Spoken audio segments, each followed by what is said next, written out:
ಯೋಲಾ ಸಮ್ಮೇಳನದ ನಂತರ ಬಾಬಾ ಸಾಹೇಬ್ ಅಂಬೇಡ್ಕರ್ ಅವರು ಅನೇಕ ವಿಮೋಚನಾ ಸಭೆಗಳನ್ನು ಕರೆದಿರ್ತಾರೆ. ಅದರಲ್ಲಿ ಮಹರ್ಗಳಿಗೆ ಪ್ರತ್ಯೇಕ ಸಭೆಯನ್ನು ಅವರು ಕರೆದಿರ್ತಾರೆ. ಈ ಸಭೆಯನ್ನು ಮಹರ್ಗಳಿಗೆ ಮಾತ್ರ ಯಾಕೆ ಕರೆದಿದ್ದೀರಿ?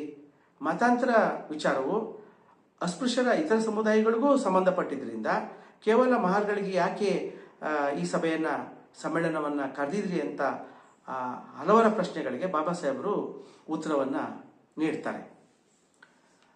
ಈ ಮಹಾ ಸಮ್ಮೇಳನ ಕರೆದಿರೋದಕ್ಕೆ ಅನೇಕ ಕಾರಣಗಳಿದೆ. ಅದರಲ್ಲಿ ಮೊದಲಿಗೆ ಅಸ್ಪೃಶ್ಯರಿಗೆ ಸರ್ಕಾರದಿಂದ ಯಾವುದೇ ಭದ್ರತೆಯನ್ನಾಗಲಿ ಯಾವುದೇ ಸಾಮಾಜಿಕ ಹಕ್ಕುಗಳನ್ನಾಗಲಿ ನಾನು ಕೇಳ್ತಾ ಇಲ್ಲ. ನಮ್ಮ ಸಮಸ್ಯೆ ಏನಂದರೆ ಈ ಮಹಾ ಸಮ್ಮೇಳನದ ಪ್ರಮುಖ ಅಂಶವೇನಂತಂದರೆ ನಮ್ಮ ಜೀವನವನ್ನು ಹೇಗೆ ನಾವು ರೂಪಿಸ್ಕೋಬೇಕು, ಮುಂದಿನ ಭವಿಷ್ಯವನ್ನು ನಾವು ಹೇಗೆ ಆ ಮಾರ್ಗವನ್ನು ನಾವು ಕಂಡುಹಿಡ್ಕೋಬೇಕು ಅಂತಕ್ಕಂಥದ್ದಾಗಿರ್ತದೆ. ಅದರಲ್ಲಿ ಮಹರ್ಗಳು ಪ್ರತ್ಯೇಕವಾಗಿ ತಮ್ಮ ಸಮಸ್ಯೆಗಳನ್ನ ಬಗೆಹರಿಸ್ಕೋತಾರೆ. ಮತ್ತು ಅಸ್ಪೃಶ್ಯ ಸಮುದಾಯದ ಇತರೆ ಜನರು ತಮ್ಮ ಸಮಸ್ಯೆಗಳನ್ನು ಪ್ರತ್ಯೇಕವಾಗಿ ಬಗೆಹರಿಸ್ಕೊಳ್ತಾರೆ. ಈ ಮಹಾ ಸಮ್ಮೇಳನದ ಮತ್ತೊಂದು ಕಾರಣ ಏನಂತಂದರೆ ಮತಾಂತರ ಘೋಷಣೆಯಾಗಿ ಅನೇಕ ದಿನಗಳು ಕಳೆದು ಹೋಗಿರ್ತವೆ. ಈ ದಿನಗಳಲ್ಲಿ ಸಾರ್ವಜನಿಕ ಅಭಿಪ್ರಾಯವನ್ನು ಸಾಕಷ್ಟು ಮೂಡಿಸಲಾಗಿರ್ತದೆ. ಈ ಪ್ರತ್ಯೇಕವಾಗಿ ಮಹರ್ಗಳಿಗೆ ನಾನು ಸಭೆಯನ್ನು ಕರೆದು ಈ ಸಭೆಯ ಉದ್ದೇಶವನ್ನು ಅವರು ಮನವರಿಕೆ ಮಾಡಿಕೊಡ್ತಾರೆ. ಆ ಉದ್ದೇಶಗಳಲ್ಲಿ ಬಾಬಾ ಸಾಹೇಬ್ರು ಏನು ಹೇಳ್ತಾರೆ ಅಂತ ಹೇಳಿದ್ರೆ, ಪ್ರತಿಯೊಂದು ಜಾತಿಗಳು ಪ್ರತ್ಯೇಕವಾಗಿ ತಮ್ಮ ಸಮಸ್ಯೆಗಳನ್ನು ಬಗೆಹರಿಸ್ಕೊಳ್ಳೋದು ಸೂಕ್ತ ಅಂತ ಅವರ ಅಭಿಪ್ರಾಯ ಆಗಿರ್ತದೆ. ಮತ್ತು ಮತಾಂತರ ಸಮ್ಮೇಳನಕ್ಕಿಂತ ಮುಂಚೆ ಸಾರ್ವಜನಿಕ ಅಭಿಪ್ರಾಯ ಮೂಡಿಸ್ತಕ್ಕಂಥದ್ದು ಬಹಳ ಮುಖ್ಯ. ಆದರೆ ಅದಕ್ಕೋಸ್ಕರ ನಾನು ಮಹರ್ಗಳಿಗೆ ಪ್ರತ್ಯೇಕ ಸಭೆಯನ್ನು ಕರೆದಿದ್ದೀನಿ.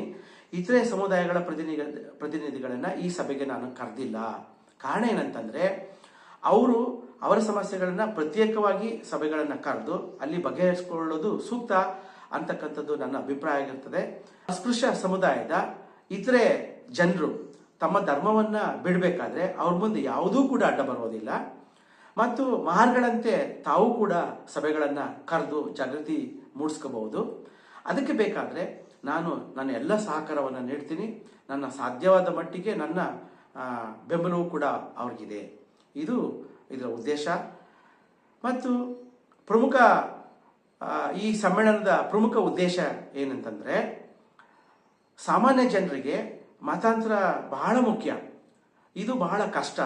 ಮತ್ತು ಸಾಮಾನ್ಯ ಜನರಿಗೆ ಮತಾಂತರದ ವಿಷಯವನ್ನು ಅರ್ಥ ಮಾಡೋದು ಕೂಡ ಅಷ್ಟೇ ಕಷ್ಟ ಆಗಿತ್ತು. ಆದ್ದರಿಂದ ಮಹರ್ಗಳಿಗೆ ಪ್ರತ್ಯೇಕ ಸಭೆಯನ್ನು ಕರೆದು ಅಲ್ಲಿ ನಾನು ಮತಾಂತರ ಸಮಸ್ಯೆಯನ್ನು ನಾನು ಬಿಡಿಸಿ ಹೇಳಿ ನಾವು ಯಾಕೆ ವಿಮೋಚನೆ ಹೊಂದಬೇಕು ಅಂತಕ್ಕಂಥ ಮಾತನ್ನು ಬಾಬಾ ಸಾಹೇಬರು ಸಾರ್ವಜನಿಕರಿಗೆ ಹೇಳಿರ್ತಾರೆ.